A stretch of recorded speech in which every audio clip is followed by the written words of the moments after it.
skills in the language classroom.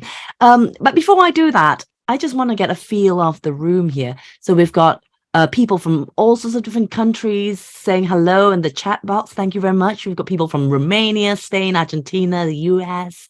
It's amazing. How many of you know what mediation skills are? What are mediation skills? And do you teach them in your language classroom? So using the chat box, just give me an idea what you know about mediation skills and how you might develop or teach mediation skills in your language classrooms.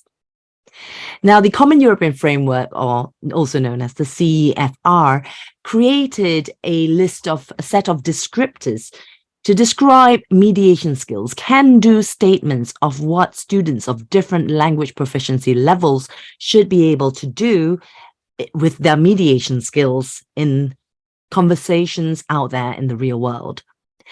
Previously, we might have skills like reading, listening, speaking, and writing categorized under receptive skills and productive skills.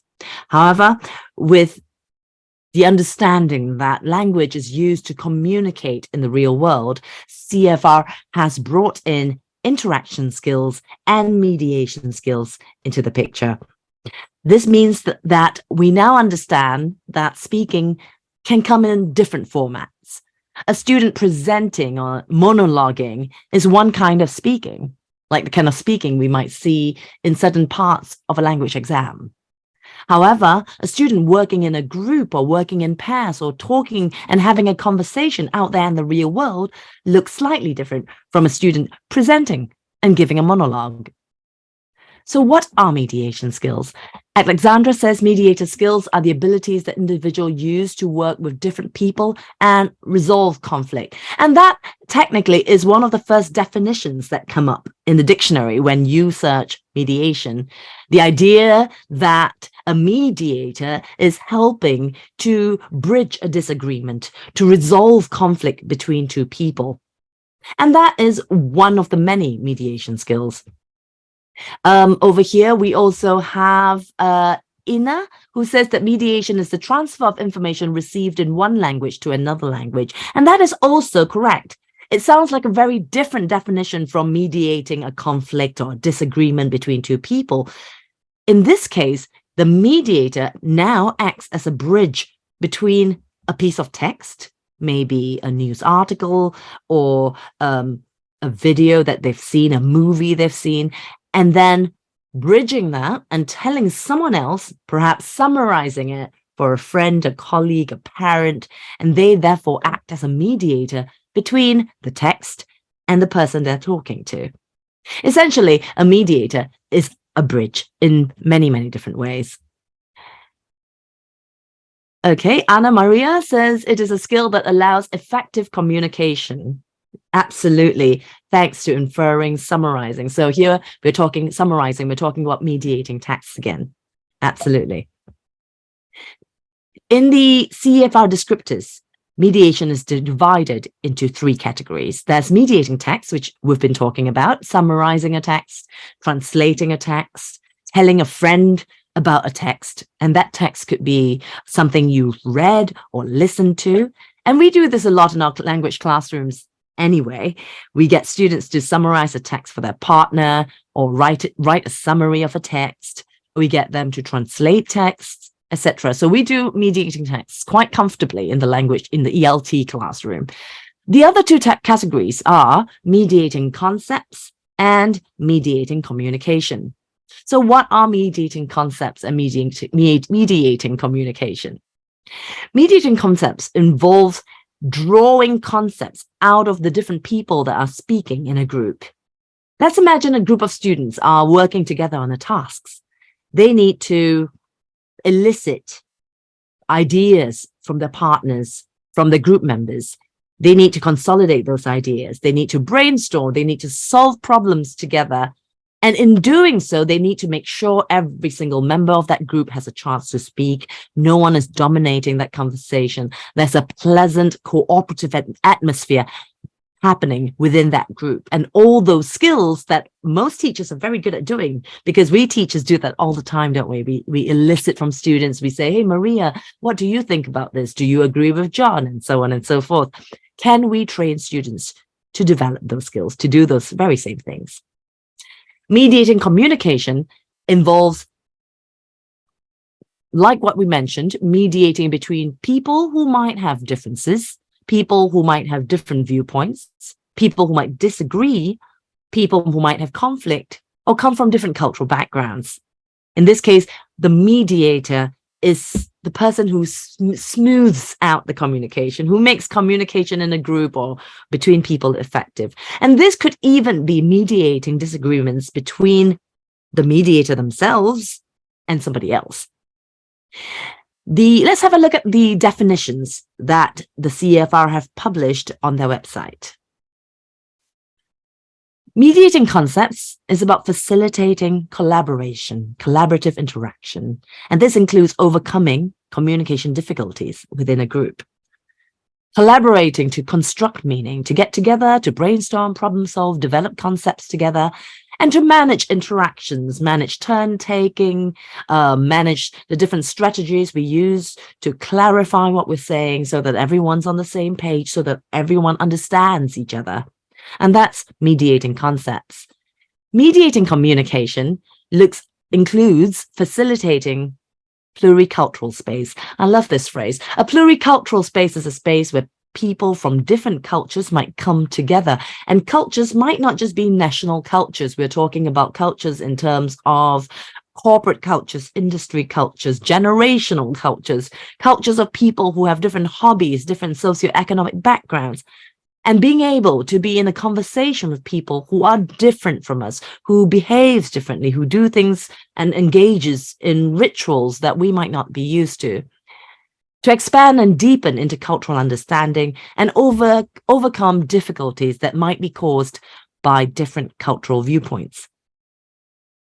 It also involves facilitating communication in delicate situations where people disagree, where people have different communication styles, for example, or where people have different viewpoints of a particular topic.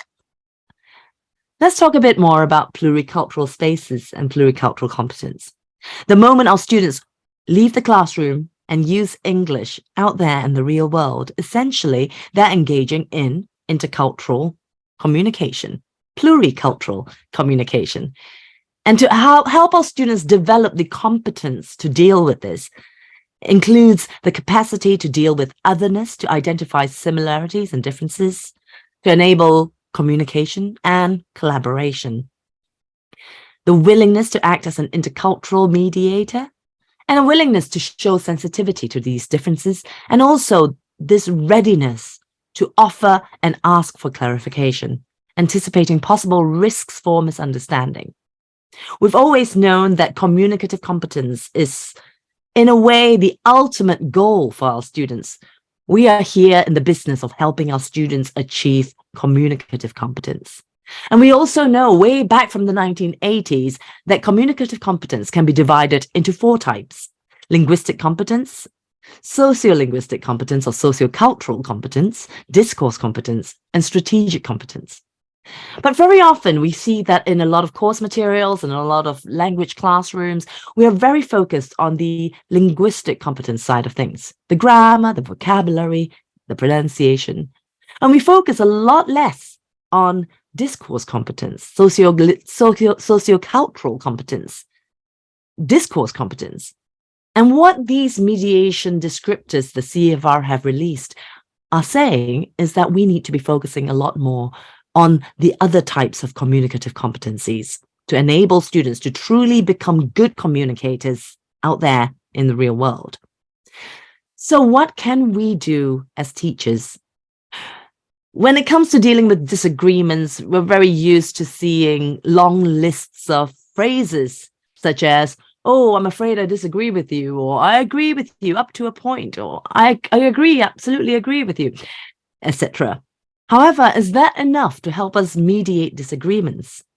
Useful phrases can be useful, but the skills of mediating differences, mediating misunderstandings, surely must be a lot more than just learning a bunch of useful phrases. And that's what we're here to look at today. We're here to look at a demonstration, a demo lesson taken from a lesson D from the course series Voices, where the main aim is not vocabulary or grammar, but the main aim is the development of intercultural, interpersonal, and mediation skills. So let's dive straight in. The lesson goals of today's lesson is to learn about one way that culture can affect how we process information. So there are many ways that culture can affect how we process information. This is just one way of looking at it. And then we're going to reflect on how differences can impact on our daily interactions, our international, intercultural interactions out in the real world. And then we're going to get students to practice mediating conversations where participants might not be of the same kind of style, who might see things differently, who might process information differently. All right, so with that, I'm going to stop sharing my slides. Let's see if I can do that. I seem to be having trouble. Oh, here we go. Okay, I'm going to stop sharing my slides and I'm going to start sharing my desktop with you. So let me know if you can see my desktop. Can you see my desktop? Yes. Brilliant, fantastic. Okay, so I am using Spark, which is an online platform where you can find all our books from National Geographic Learning, and we can use the classroom presentation tool that allows us to put up, like you see here, a page from the student's book or the workbook, and we could do this as a class if you are used to doing virtual online lessons. Or obviously, you can also use a page if you're from the book, if you're doing a face-to-face lesson. So seeing that this is virtual, we're using the platform Spark to do this. And so all I did was I went onto the platform, I selected Voices Intermediate, and then I selected Unit 7, and then I selected Lesson D. If you're used to using Voices, you would probably know that all the Lesson Ds in Voices are focused on mediation skills, communication skills, intercultural skills, interpersonal skills. And the main aim of these Lesson Ds are about helping students develop these really important life skills for them to use outside the classroom when they communicate in English. So this particular Lesson D that I've chosen for today, 7D of Intermediate, looks at different ways of understanding how people process information. So let's get started. Now, during the lesson, I'm going to be asking you to use the chat box quite a lot. So don't feel shy. Let's do a one-pager, shall we? I'm going to zoom in to exercise 1. And I'm going to use the pen to highlight the exercise that we're doing right now. All right, exercise 1. So using the chat field, I'm really excited about this. Using the chat box, can you tell me if you've ever spoken to someone who didn't answer your questions directly? How did you feel? Why do you think they did that? So let's just look at question 1 on its own. Have you ever spoken to someone who didn't answer your questions directly? How did that make you feel? Why do you think they did that? So using the chat box, if you want to share a personal story, that's okay too. If you are comfortable to tell us briefly what happened. Quite a few of you saying you feel frustrated. Yes, Karina, people who answer a question with another question makes you nervous, uncomfortable, not very pleasant, a little confused sometimes, perhaps. Okay, ignored. Yeah, Letitia, absolutely. Sometimes when you're talking and asking someone something or making a point and they've gone off on a different tangent, they're talking about something completely different and you're wondering, did they hear me? Or maybe they heard me, maybe they're ignoring me on purpose, or maybe they are going to get to the answer to my question. Should I wait and be patient? You're not quite sure what to do. Perhaps there's a misunderstanding. Yes, Karina, absolutely. Let's look at question 2. Have you ever spoken to someone who was too focused on specific details and missed the big picture? How did that make you feel? Why do you think they did that? Yes, Francisco says. Lack of pragmatic competence. That is maybe possible. Yeah. Puts you to sleep, Evelyn says, who focuses too much on specific details and misses the big picture. So Yvonne says, I'm that person. I tend to focus on details. My sister-in-law does that. And you know, one of the great things about using these kind of tasks is that a lot of students tend to personalize the activities quite automatically on their own. They start to tell stories, if they're comfortable, of their own. You know, I know someone just like this, and this is what happened, etc.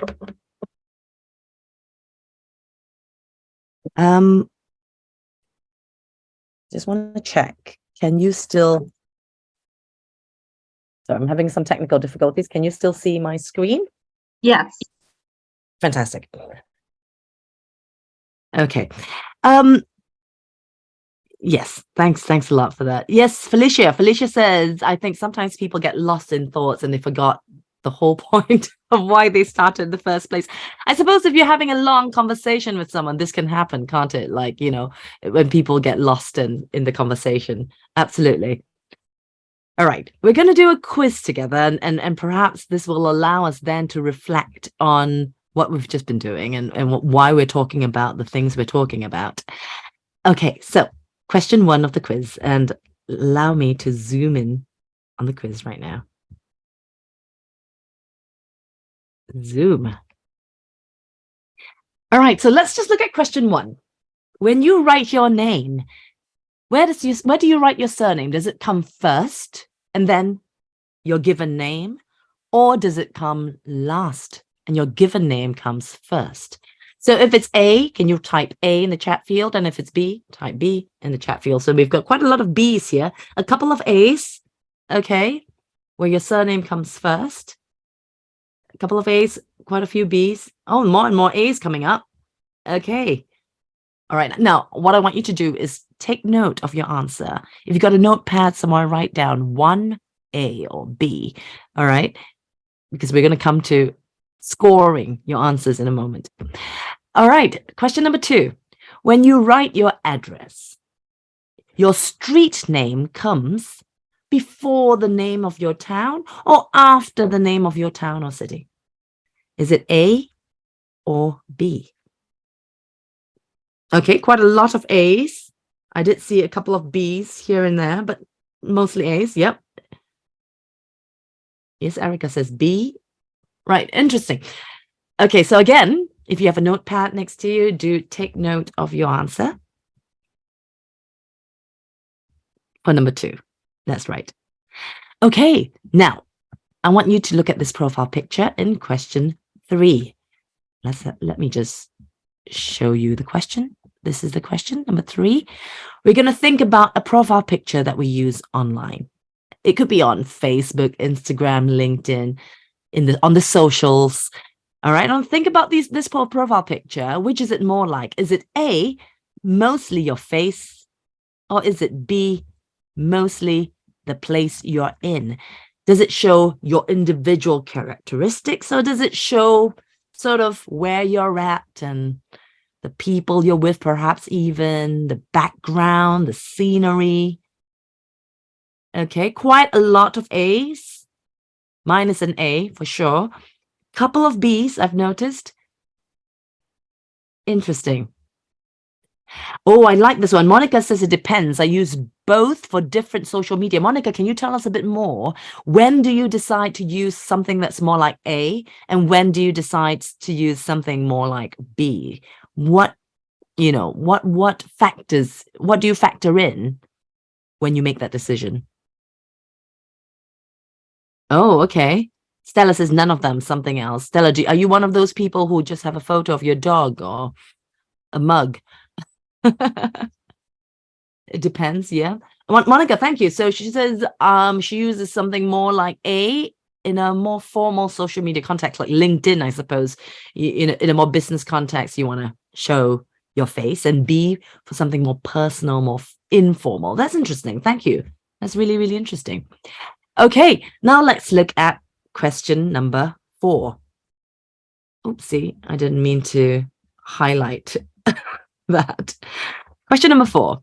When you have a headache or stomach ache, the first thing you think of is, oh, I need this to stop. What medicine can I take? Or what can I do to make it stop right now?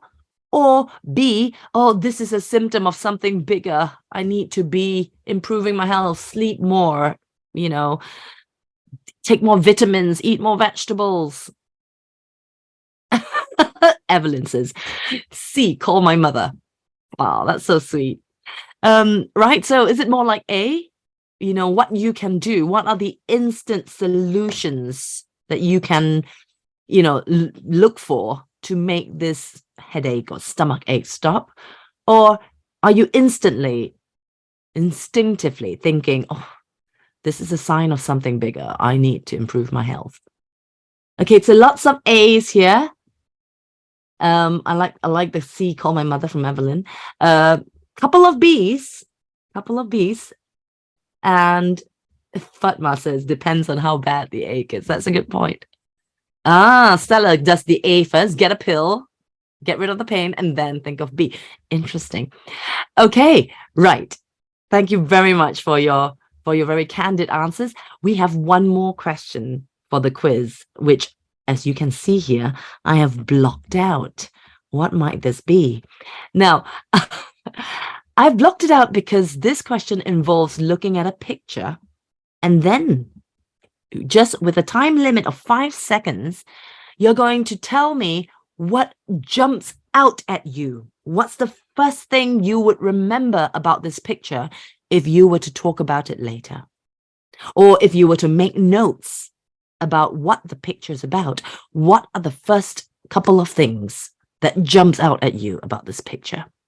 So you have 5 seconds. I'm going to show you the picture, and then you're going to tell me the first few things that jumps out at you. What do you think of immediately when you see this picture?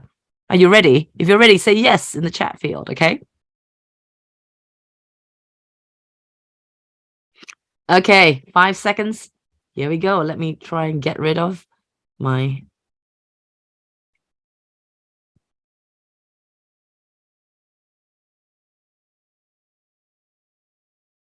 Oops. 1, 2, 3, 4, 5.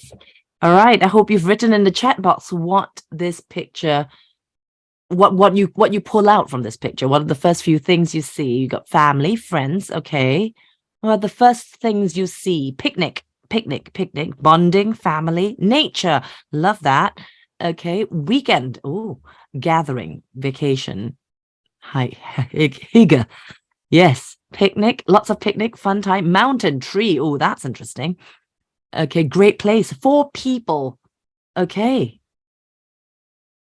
Now, I'm going to try this out here. I'm going to stop share for just a moment. You can't see the picture now, can you? Now tell me, using the chat field, if someone... Ali says 4 hobbits in the Shire. Okay, you can't see the picture. If someone says, what picture did you see in Chia's webinar earlier? What words would you use to describe what you just saw? How would you describe the picture that you just saw? A family having a picnic. A woman sitting alone on the opposite side, seeming upset. Oh, Stella, I like this. Seeming to be upset and feeling lonely. Oh, okay. Yes. Green Valley, right? Harmony, peace. Lovely. Peaceful presence. People socializing in nature. Friends gathering. Oh, I love this. Everyone has a slightly different take, a slightly different angle. You're seeing different things. Family moments, 4 friends having brunch together, looking at greenery, a group of friends. Now, how many of you can remember what color clothes were the 4 people wearing? Am I being terribly unfair here? What color clothes were they wearing? Lady in pink, blue. I'm sure I saw a blue shirt, red, blue, and green. Some of you have a very good memory. Okay, I'm going to share this again. You tell me if you got it right.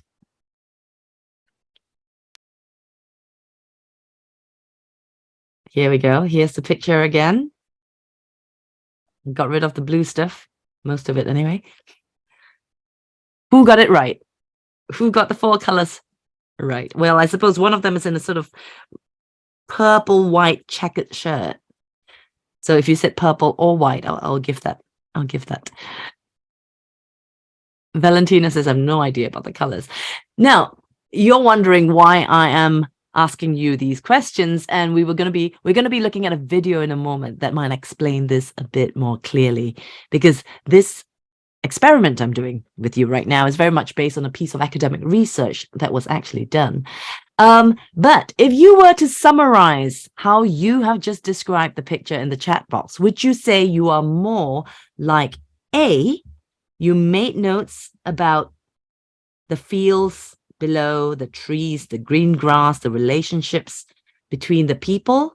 Or are you more like B, you describe the people, the colors of their clothes, and the food they're eating? So if you said something like nature, scenery, greenery, or you talk about the relationships like family, friends, bonding.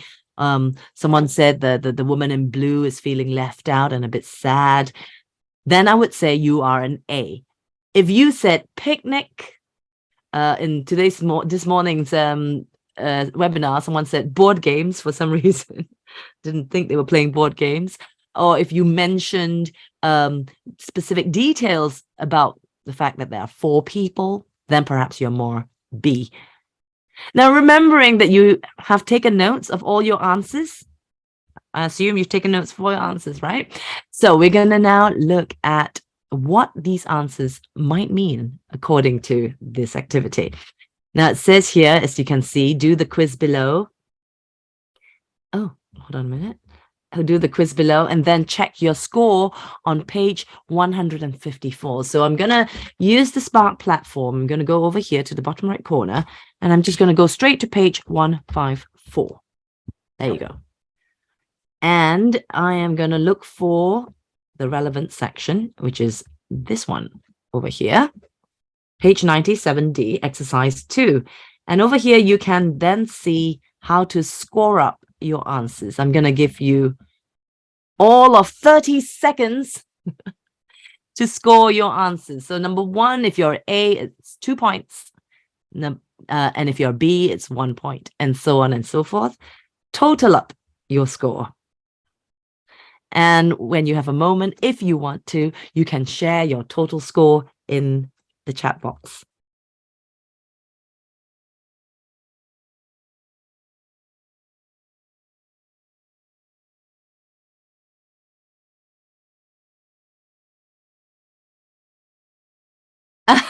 Oh my, I'm definitely an A, says Rosa. Some 9s, some 7s. Okay, so it says here, if you have 8 points or more for the first section, can you see this? I'm going to mark it in purple. Okay, so if you have 8 points or more, read the purple section. If you have 7 points or fewer, read the orangey red, rusty red section. And tell us if you agree or disagree, or if you have any thoughts on what you've just read. Raul, absolutely. A, it's absolutely okay. So if you have 8 points or more, the purple bit, and if you are 7 points or fewer, the orangey reddy bit. Do you think that describes you well? You're allowed to disagree, absolutely. How true is it to you? Fatma, you say it's really, really true to you. Sylvia agrees. Ina, true to you? Not quite for Mike? Absolutely fine. Mike, tell us more. What parts of it do you feel doesn't quite describe you accurately? Okay, Paula and Hanin says it's very true. All right, I'm going to go back to the original lesson page. Simonette, it is not really a psychological test per se. I wrote this, so I'm no psychologist. I'm an intercultural skills trainer, so we're really looking more at different styles, the fact that we are just different in the way we process information. So as I said, this doesn't have to be true, but it will be a good starting point for students to discuss what they've just read in pairs, discuss with your partner. Do you think this is true? What parts of it is true? What part isn't? So Ali says, no, not really a good evaluation. Okay, if that's the case, that's fine. What part of it do you think is poor? What do you think, you're more like? Yes, Mike thinks that maybe the first description is more accurate. That's totally fine. The whole point of this is to encourage self-reflection, to encourage people to become more aware and to think about things that perhaps they normally wouldn't think about, how they process information. Are you more a big picture first kind of person, or are you more a little details first kind of person? So let me go back to the page we were at previously. Okay, so let's put this all together, the quiz and the lead-in activity, and let's have a look at the video about processing information. As you watch, think about these two questions, right? Which of these sentences do you think would be said by a whole-to-part thinker, and which ones would be said by a part-to-whole thinker? There were more than 5 fish swimming around in the tank. There was a frog next to a big rock and lots of plants in the tank. It looked like a comfortable home for the fish. So we're doing exercise 5 at the moment. Sorry, exercise 3 at the moment. I clearly can't read numbers. Okay, Marilla's already got an answer. One is more whole to part, you think? So what does whole to part and part to whole even mean? Let's watch the video together, and then perhaps we can answer these questions. Let me know if you can hear.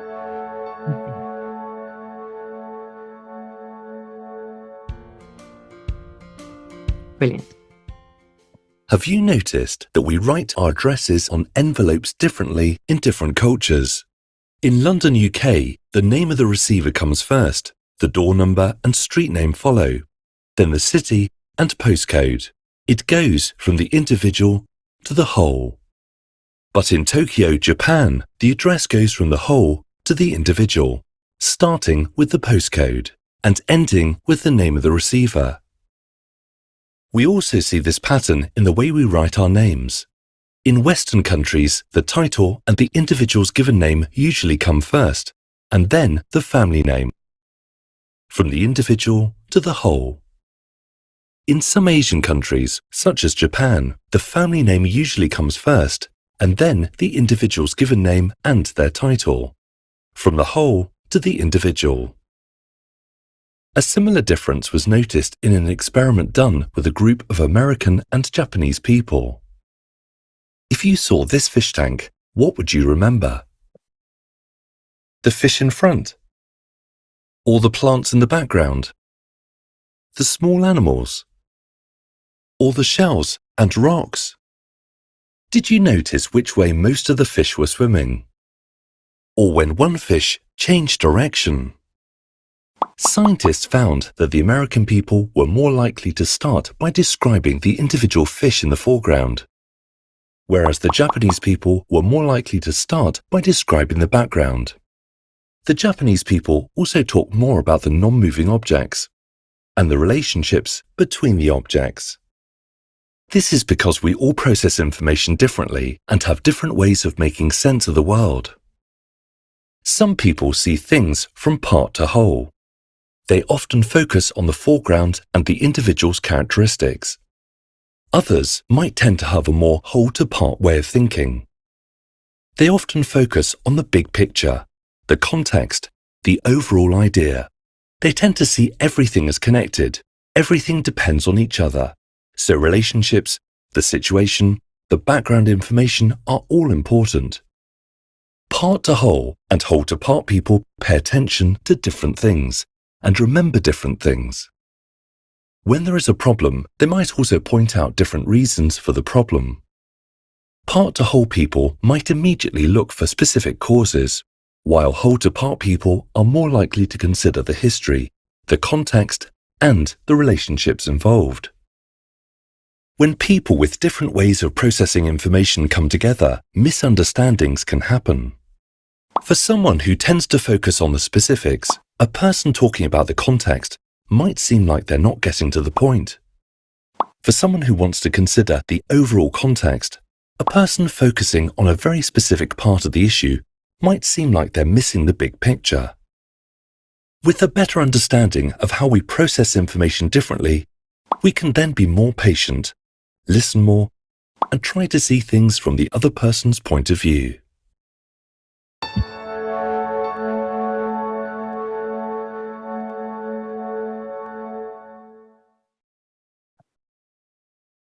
So let's answer those questions together. So to do this, I have 3 dots that you can see right there. If I click on that, it gives me the listening questions. So you would do this like you would do a listening activity in a classroom. You play a video or an audio clip, and then you get students to listen and answer the questions. Here we go. Question number 1. There were more than 5 fish swimming around in the tank. Now, people who remembered that there were 5 fish, or the exact number of fish, do you think they are starting by thinking about the individual parts first, or are they starting to think about the context first? Is it whole context to individual parts, or is it individual parts to whole context? So if you think it's a whole to part, it's W. If you think it's a part to whole, it's a P. So what do you think? Is it a W or a P? Are they starting with the wider context, or are they starting with the individual details? There were more than 5 fish swimming around the tank. So they're looking at the number of fish swimming in the tank. Okay, we've got quite different answers here. Some of you say W, whole to part. Some of you say part to whole. I'm going to go with whole to part. Or is it part to whole? I'm going to go with part to whole, shall I? Okay. Number 2, there was a frog next to a big rock and lots of plants in the tank. It looked like a comfortable home for the fish. So we're looking at the background of the tank, where there's a frog, a big rock. I can't say frog and rock at the same time. It's really tricky. There was a frog. There was a big rock. There's lots of plants in the tank. And we're looking at the feeling, the general feeling, right? It was a comfortable home for the fish. Would you say this person is more a whole context to individual, or does this person start with the individual details and then to whole context? Would you say it's a whole to part or part to whole? Okay, lots of whole to parts here, so I'm going to go with W. Shall we check our answers? Okay, simply to check our answers, we've got a little ticky circle icon here. So I'm going to click on that to check answers. Let's go. Oh no, it's come up with something else. I've clicked on something different. Oh my goodness. Let's try again. Oh, well, it doesn't like me very much, this. Shall we try again? I'm sure it's just me, because I tried it this morning and it worked totally fine. Let's try again. Okay, so we said this one was part to whole and this one was whole to part, and we're gonna check answers. Yay! We've got it right. We've got 2 nice green ticks on our answers.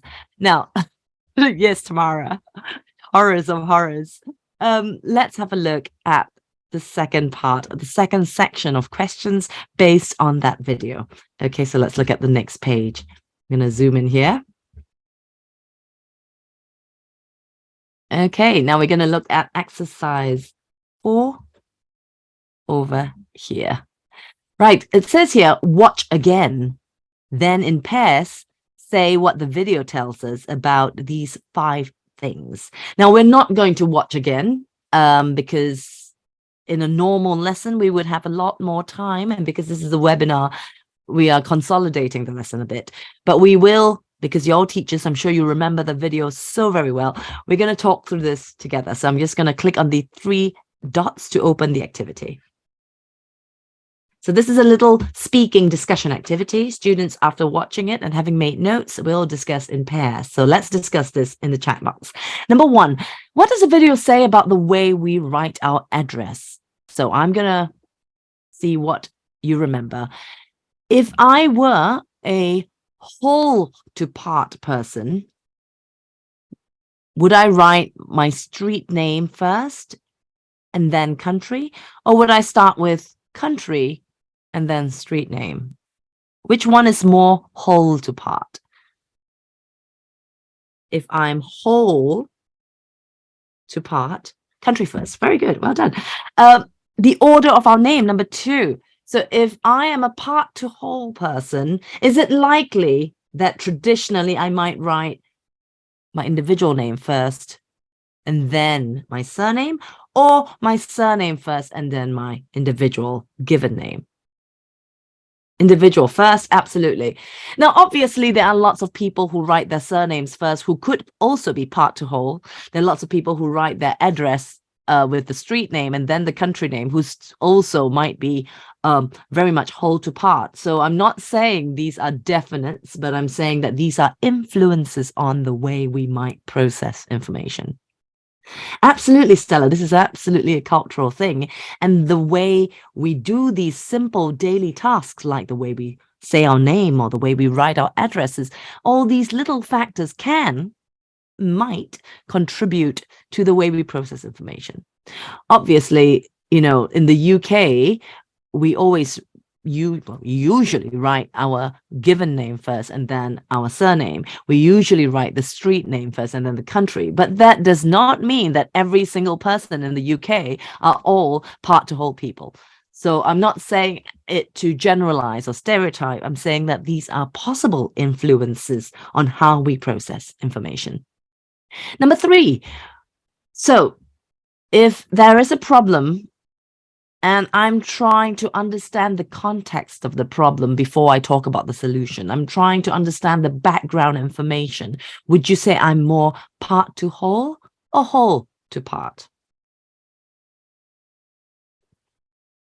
Okay, yes, if I'm trying to understand the context, I would definitely be more whole to part, because I'm trying to understand the whole before I understand the parts. Now, someone once asked me, why didn't I just call this, people who like the big picture and people who like specific details? To which I answered, because people who like the big picture does not mean they don't look at the details. We could look at both. Lots of us do look at both. We look at the details and we look at the big picture. But the question is, which one do we look at first? Do you look at the big picture first and then the details? Or do you look at the details and then the big picture, right? So here goes question number 4. What does the video say about how a part to whole thinker might feel when talking, how a part to whole thinker might feel when talking to a whole to part thinker? Let me give you an example. I think, especially when I'm telling stories, I'm very much a whole to part kind of person. I like to talk about the relationships of the people involved in the story. I give lots and lots of background information before I actually get to the main point of my story. My husband, however, I think is very much a part to whole person. So when I'm telling him a story, what do you think he might say to me? What do you think he might feel when I'm giving lots of background information and lots of context to my story? Sylvia, you are absolutely right. That's exactly what he says to me. He says, come on, get to the point. What's your point? Speak faster. Yes. They might feel there is too much unspecific information. Yes, I get that all the time from my husband. Like, what's all this information? It's so unnecessary. Just, what are you trying to say? Right? Now, let's flip it around, right? So how would a whole to part thinker, me, feel when talking to a part to whole thinker? So I'm more whole to part, right? I'm used to lots of background information. And my husband is telling me a story this time, and he's jumping straight in to the main point of the story. He's jumping straight in to the details of what happened and the consequence of what happened and what solutions there needs to be to this problem, right? What do you think I might say to him? What might I feel about his way of telling the story? Oh, you're absolutely right. So Ahuva says, some of these are gender-related differences, and that's absolutely true. When we talk about cultural differences, they're not just about national culture. Now, all the lesson Ds in Voices looks at intercultural communication, interpersonal communication, and this one I've just showed you is probably one of the only lesson Ds that actually mentions two nationalities. Do you remember what the two nationalities were that was mentioned in the video? And this is one of the only videos in Voices that actually mentions the nationality, because very often culture is not just about nationality. It's not just about sort of generalizations. It shouldn't be about generalizations. It is about the sensitivity that we have when approaching people who are different from us. Culture can be regional. It can be differences in generations, differences in socioeconomic backgrounds, and it's not just about nationality. It's not just about, oh, all Japanese people are like this and all British people are like that. It isn't necessarily the case.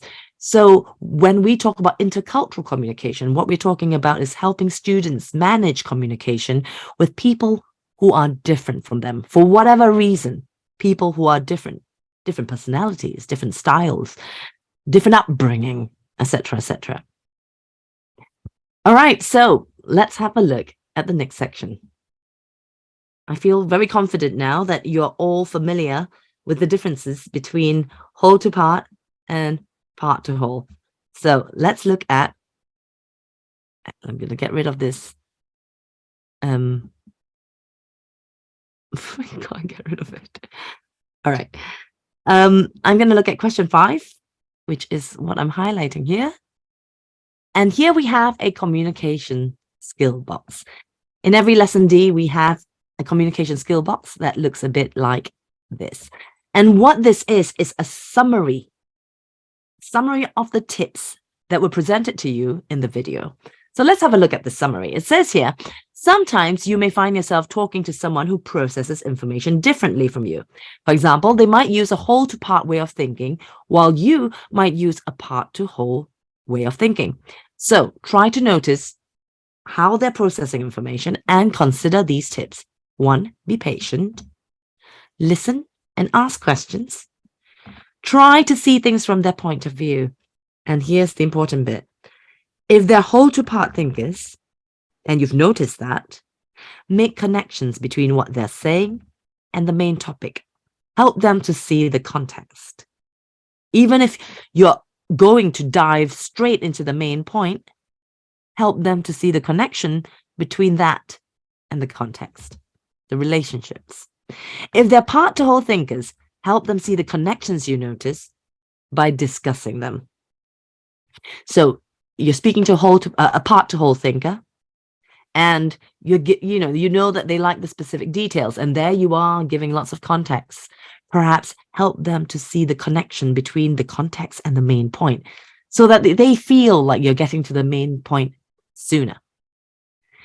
So we have these little tips for students, and now let's have a look at some critical incidents.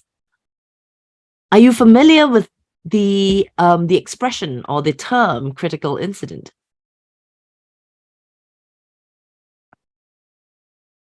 If you are in the chat box, could you give us a quick summary of what is a critical incident?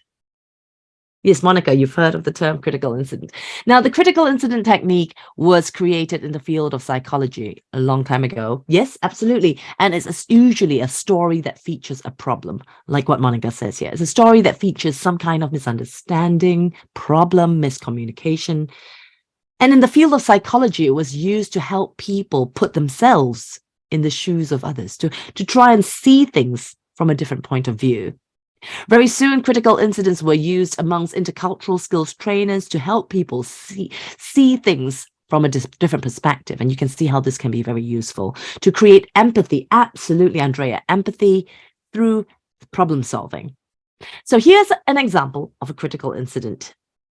We have Akira here in exercise 6 talking about a problem. While I read this to you, can you tell me, what do you think is the reason behind Akira's problem?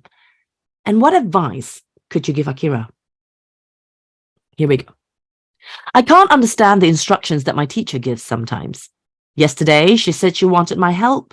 She asked me to find out what devices my classmates have at home, but I don't know why she's asking me to do this. What does she want to do with this information? Is this something I'm doing for the class or for her? None of this makes sense to me. This is what Akira says. Do you think Akira is a part to whole thinker or a whole to part thinker? Just judging from this little quote from Akira here. Yeah, perhaps. Yes, absolutely. Akira is a whole to part thinker, and maybe the teacher's gone straight for the specific task. Perhaps the teacher did it because she didn't want to overwhelm Akira. She didn't want to give Akira too much information. And she thinks that by giving him a task with, very, very streamlined instructions, this will help him. But instead, it's not helping him, it's confusing him. And he's wanting more information.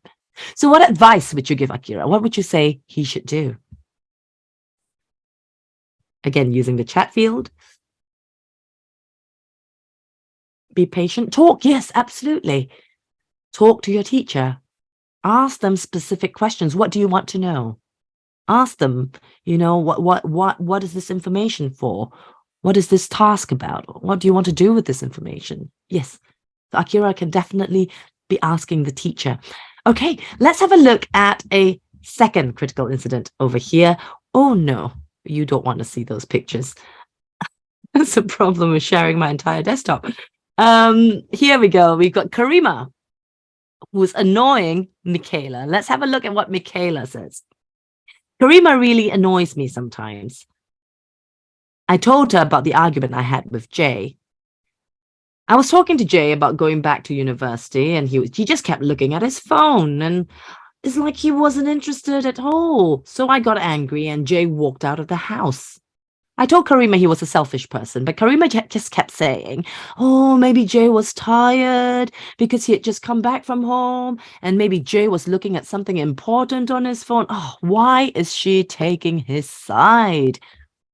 So here's a critical incident, a little story with a little problem, and we're looking at it from Michaela's point of view. Do you think Michaela is a whole to part thinker or a part to whole thinker? I mean, in this particular situation. Yes, in this particular situation, Michaela is definitely going for more a part to whole kind of point of view. She wants to dive straight into the little specific behavioral details. Jay did this and Jay did that, right? And Karima might be doing something that Michaela doesn't want her to do. She's looking at the context. She's zooming out, and she's looking at the possible background, the possible causes for Jay's behavior. So what advice might you give Michaela? Yes, be patient. The world is not turning around you. I like that.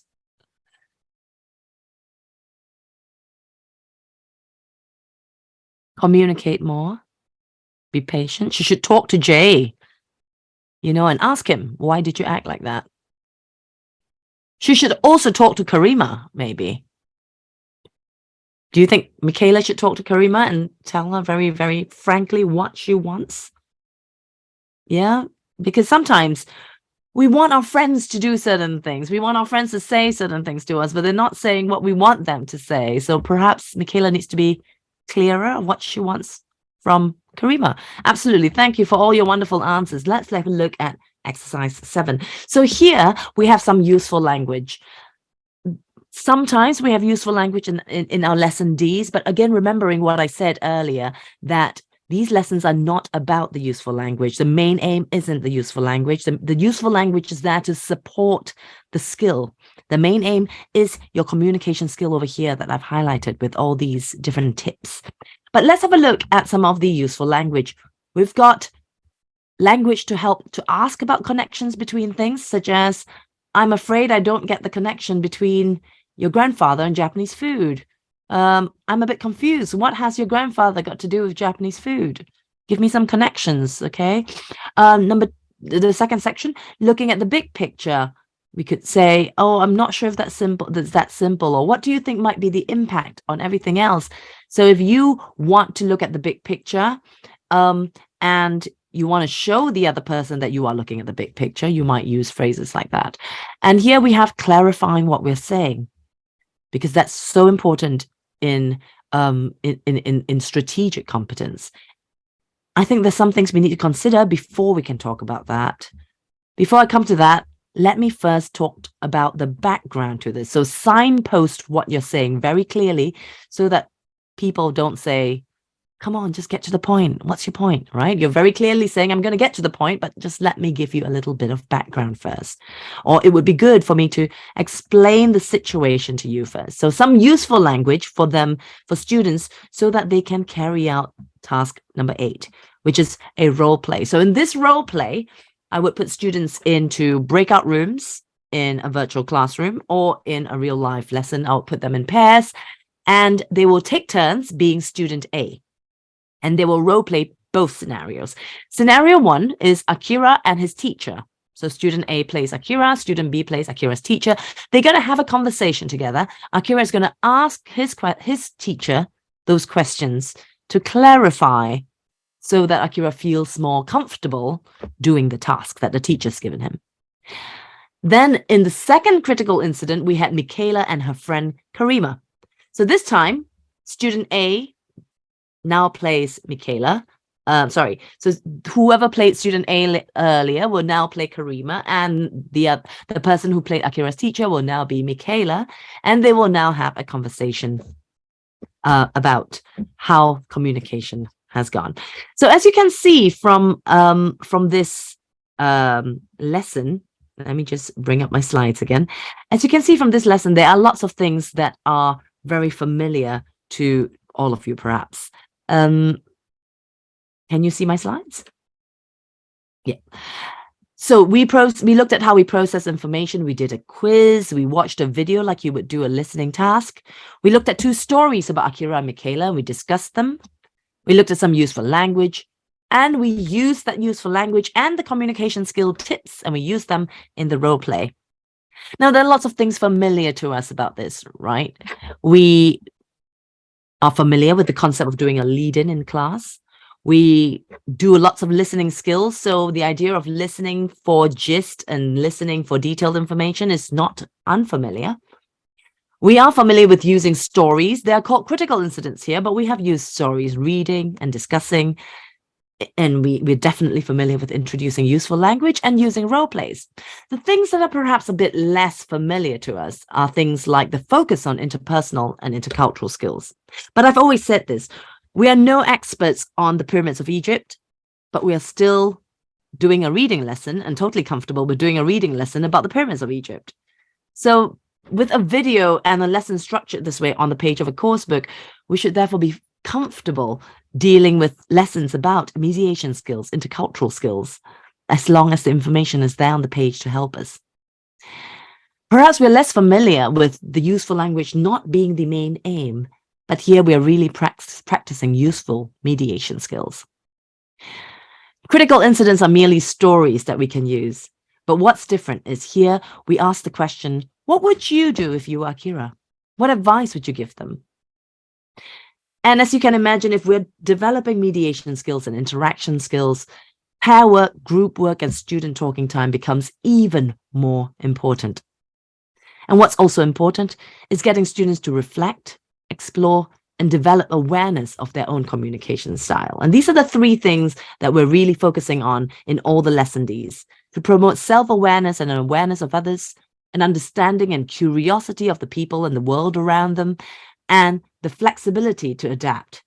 Now, if you look at all the lesson Ds and voices, whether it be dealing with uncertainty, understanding the different ways we see time, dealing with what's impolite and what's polite according to different cultures, how we listen to people's problems, how we understand different viewpoints, etc., we all come back to looking at helping students go beneath the surface of the water, to not just look at the tip of the iceberg, but to really have that curiosity to explore what is underlying that unexpected behavior, that unfamiliar behavior, so that they can become better mediators better communicators in an international arena. Thank you very much for your time today. And thank you for having me, National Geographic Learning. Let me just move very quickly to my last slide. This is a repeat of what you've already seen.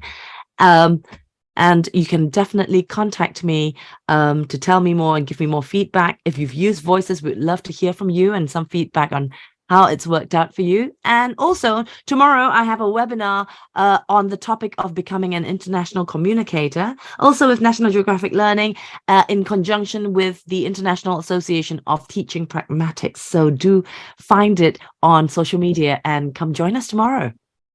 Thank you, Chia. What a wonderful experience that was. It was a lot of fun. And thank you again to everyone who joined today. Before I leave, just a few items.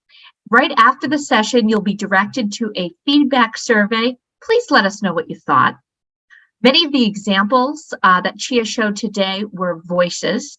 And if you're interested in learning more about any National Geographic Learning programs, including voices, please visit our website, and I'll put our website right here in the chat.